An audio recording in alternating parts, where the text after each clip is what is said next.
Welcome sa zip9.com. This video, itutuloy natin yung ating series on Precalculus, no? And dito sa video na ito, magsimula tayo ng panibagong topic.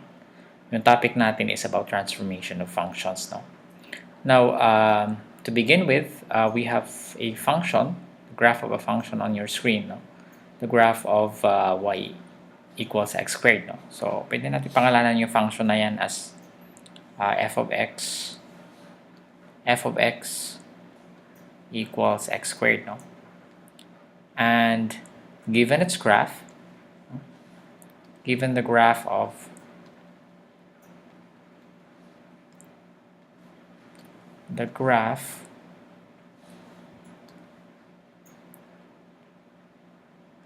f of x equals x squared, how do we draw?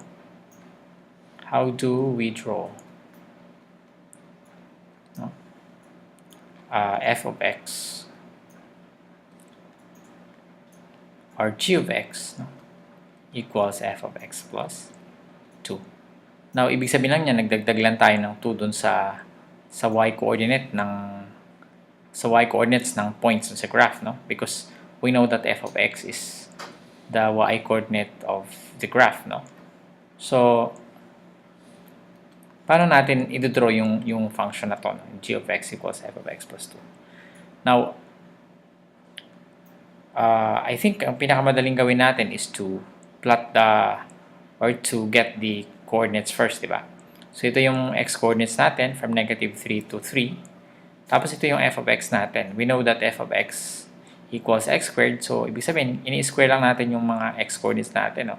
So, negative 3 squared is 9. Negative 2 squared is 4, and so on and so forth. Now, pag f of x plus 2 tayo, ang magpa-plus tayo sa f of x, no? Ito yung y natin, di ba, yung f of x. So, dyan tayo magpa-plus ng 2. So, meaning, pag nag-plus tayo ng 2 dyan, bilisan na lang natin, ano, kasi maiksi lang yung video. So,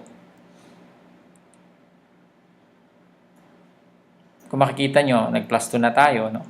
We have 9 plus 2 is 11, 4 plus 2 is 6, and so on. Now, kung mapapansin nyo, yung negative 3, 9, yung negative 2, 4 are coordinates of, and so on, no? Are coordinates of the points here. Negative 3, 9, negative 2, 4, negative 1, 1, 0, 0, 1, 1, and so on. Okay? So, yan yung mga points dito na in-identify natin. Now, the question is, how are these points related to the new points, no? Na x, g of x. As you can see, syempre ang x natin pareho pa rin dyan, no? We have negative 3, 11.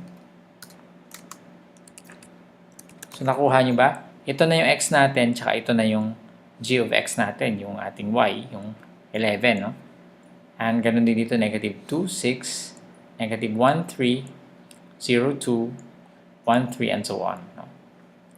So, this is negative 2, 6, negative 1, 3, tapos 0, 2. Alam ko mayroong shortcut na ito, pero ano, wala na akong time hanapin, no?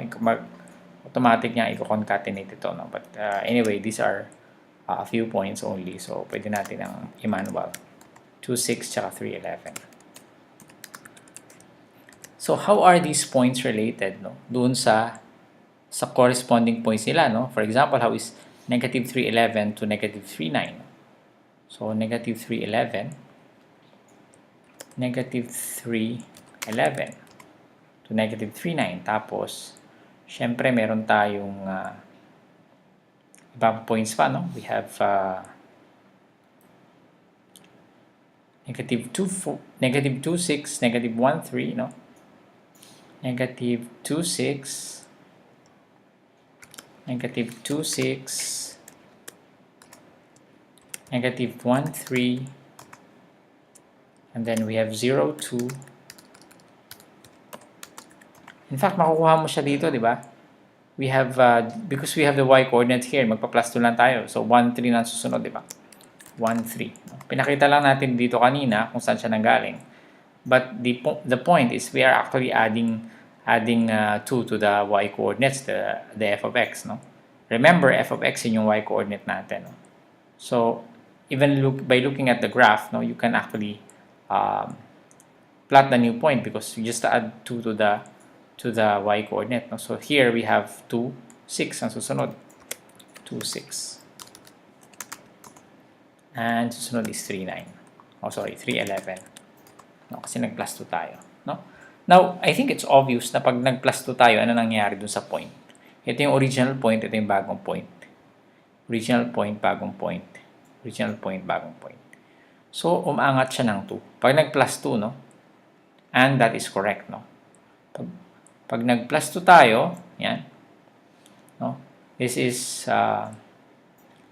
ito yung plus tsaka minus natin, no, dun sa y-coordinate. At makikita nyo na umaangat yung graph ng 2 units, no. So the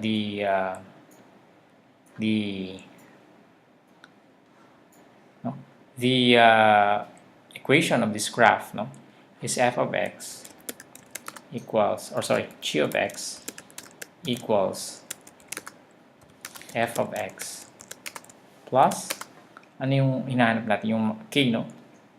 Value ng k na maliit. Because I think we have so ito na yung ating coordinate. Or ito na yung ating equation pala, the coordinate. So we have f of x plus 2. No? So kung ilan yung k natin dito, yung ilang pina-plus natin na k, yun din yung number of units na inaangat niya. No?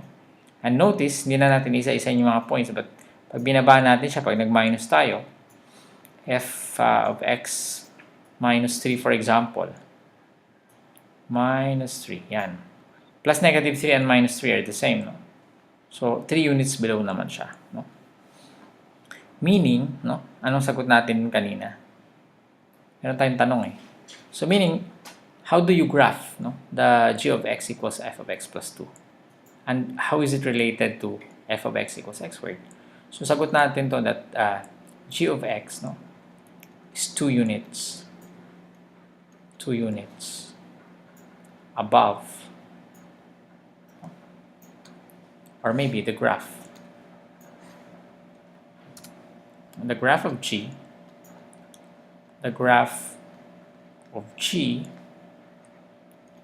is 2 units above the graph of f. So meaning, if we have another equation, for example, g of x equals, or maybe a different one.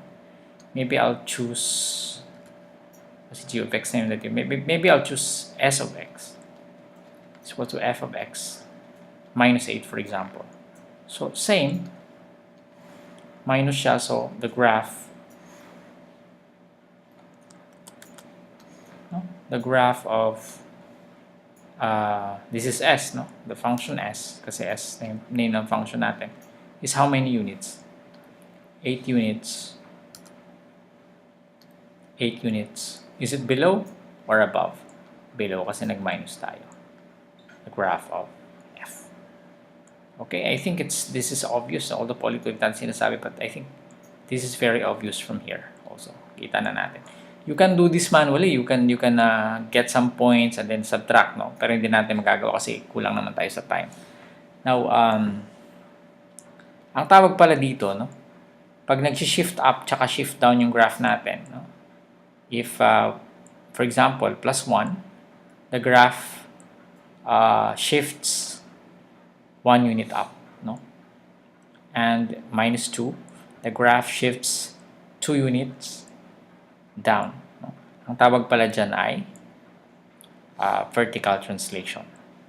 Now, to summarize, to generalize our observation, we have, suppose f is a function and k is a positive number, no? To graph y equals f of x plus k, shift the graph of y equals f of x up k units by adding k to the y coordinates. Remember, sa y coordinates tayo nag-add, no? Hindi tayo nag-add sa x coordinates. And to graph y equals f of x minus k, we have shift the graph of y equals f of x down k units by subtracting k from the y coordinates of the points on the graph of f, no? So, subtracting from the, ano yun? Subtracting from the y-coordinates of the points on the graph. So, kunin mo yung, magkumuha ka ng point dun sa graph, subtract ka ng kung ilang units ang gusto mo i-subtract dun sa y-coordinates, and then you plot the point. Yun ang ginawa natin kanina. Ganun din, mag-add ka rin. Kuha ka ng point, add ka ng kung ilang units ang gusto mo sa y-coordinates, o sa y-coordinates, and then you plot. Okay, so yan yung ating summary sa vertical translation. I hope meron kayong natutunan sa video na to. I'll see you in the next tutorial.